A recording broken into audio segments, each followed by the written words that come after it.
বছর ঘুরে আবারও এসেছে পবিত্র মাহে রমজান। এরই সুযোগে বাজারে বড় বাপের পোলায় খায়কে টেক্কা দিতে সব বাপের পোলায় খায় ঠোঙ্গা ভৈরা লইয়া যায় উঠে পড়ে লেগেছে। এদের হাড্ডাহাড্ডির লড়াইয়ে শিক্ষিত খাসিও কোনো অংশে পিছিয়ে নেই, তারও চলছে যথেষ্ট হাঁকডাক।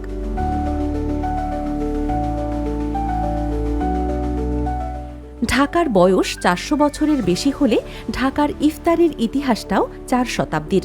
তবে আদিকালে ইফতারকে বলা হতো রোজা খোলাই। ইফতারের ইতিহাস ও স্বাদের কথা উঠলে প্রথমেই চলে আসে পুরান ঢাকার কথা। আর পুরান ঢাকা মানেই বাদশাহী চকবাজার, রায়সাহেব বাজার ও নাজিরা বাজার। চকবাজারের মতো না হলেও রায়সাহেব বাজার ও নাজিরা বাজার পুরান ঢাকার নামকরা বাজারগুলোর মধ্যে উল্লেখযোগ্য। তবে প্রতিনিয়ত এখন ঢাকা শহরটাই হয়ে গেছে ইফতারের বাজার। অথচ ৪০০ বছরের পুরনো এই চকবাজারই ছিল একসময় ঢাকার প্রধান বাজার। এই বাজারস্থ শাহী মসজিদের সামনে একটি কূপ ছিল, তার চারপাশেই চেয়ার টেবিল বিছিয়ে বিক্রি হতো ইফতারের বিভিন্ন উপকরণ।